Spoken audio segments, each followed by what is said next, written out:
glycerol. That's why we have an intermediate product of glycerol 1-phosphate. Okay? So you have there expense of ATP. Ano siya? Utang. So bayaran na siya later. Okay, so you have glycerol 1-phosphate.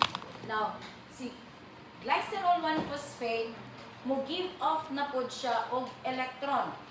Mag-undergo siya og oxidation process. So i-oxidize, ihatag niya ang iyahang electron sa loob na po sa NAD. The NAD undergoes reduction. So nanapod tayo NADH. Okay, remember si NADH, potential energy generator. Pinagay niya ang ma-generate ni NADH for 1 NADH. Tulo ka ATP. So, remember that. Tulo ka ATP. Now,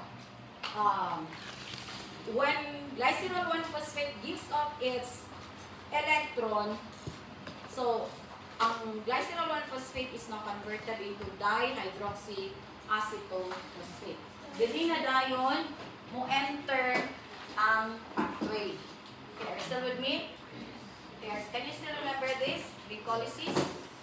So, dili mo enter si dihydroxyacetone phosphate. Now, asa ni gikan gani? Remember, si fructose 1,6-biphosphate i-cleave into 2 molecules of dihydroxyacetone phosphate and glyceraldehyde 3-phosphate. Now, sa breakdown of glucose, si dihydroxyacetone phosphate ma-convert into glyceraldehyde 3-phosphate isomerization. So, isomerases, dihydroxyacetone phosphate. So, muna nga duha ka buok ang glyceraldehyde 3-phosphate during the glucose breakdown. But this time, we have only one. So, there is si glycerol 1-phosphate. And then, this is from glycerol breakdown. So, kani sa initial step, sa glycerol breakdown, nangutang o ATP. Nakautang o ATP. Undergoing utang. Here, there is oxidation process. So, the NADH is reduced. So, na siya NADH. Okay, so kani si NADH, dalo ni siya sa cristae for electron transport chain. So, take note na this is already times 3, assuming na naabot na ni siya sa cristae. Himo na siyang 3 equals 1 times 3 equals 3 ATP. Ato i-trace kung pila ka ATP ang ma-produce for 1 glycerol breakdown. Okay. So, si dihydroxyacetone phosphate entering now into the glycolytic pathway. Are you with me? So, from the hydroxyacetone, di na siya moagi diri. Diri na siya diretsyo. Hydroxyacetone phosphate to glyceraldehyde 3-phosphate. Then, glyceraldehyde 3-phosphate, we give off the pod of electron na napoy NADH. So, 1,3-biphosphoglycerate to 3-phosphoglycerate na ay ATP. I-release ang buha ni isa ka phosphate. So, nahimo na lang 3-phosphoglycerate. Mutation. So, isomerization. And then, 2-phosphoglycerate to phosphoenol pyruvate. Then, kani siya, you have release of ATP. Last phosphate is released. So, now class, kani siya isara ni siya class. Kaya nga isara man.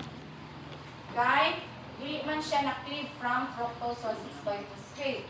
So, in other words, si glycerol convert into glycerol 1-phosphate to dihydroxyacetone phosphate to glycerol 3-phosphate, so on and so forth. So, it only give you 1 molecule of pyruvate. Okay, are still with me?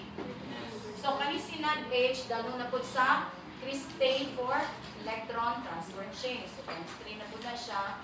Mayroon na po 3 ATP. So, natin isa ka ATP, another ATP. And then, si pyruvate, mo enter sa matrix for Krebs cycle or citric acid cycle. Now, remember, so, if you still remember, diri na ay si pyruvate 2-acetyl-CoA ay na-release nga NADH. Siya na-release nga NADH. Pyruvate 2-acetyl-CoA. Acetyl-CoA to citrate. Citrate to isocitrate. Then to alpha-ketoglutarate na NADH. And then alpha-ketoglutarate to succinyl-CoA.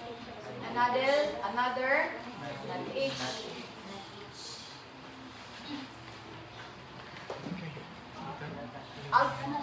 Succinyl-CoA to succinate ATP. 9 ATP. 1 ATP. Fumarate to malate to oxaloacetate. Another NADH.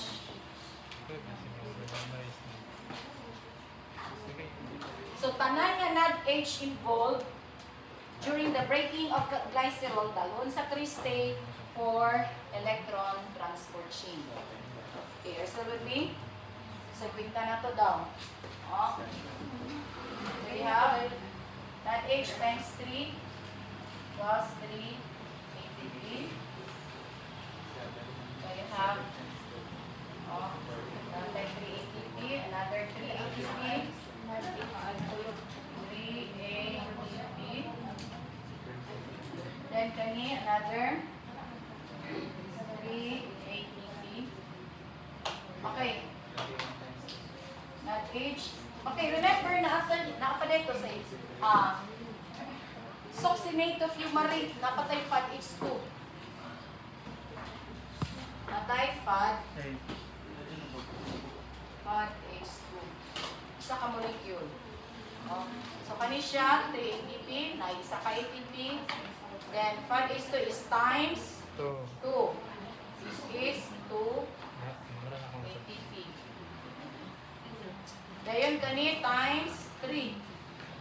Was 3 ATP. Pila na? 5, 9, 10, 11, 12, 13. Okay, so start sa bayad sa utang. Bayad sa utang. So, kani 3 minus 1 equals 2. So, you have 2 plus 3 equals 5. 5, 6, 7, 8, 10.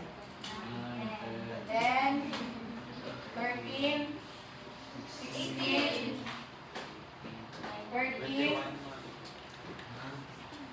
16, 17, 18, 19, 20, 21, plus 1, 22. So, more or less, si isa ka glycerol will give you around 22 molecules. Wow.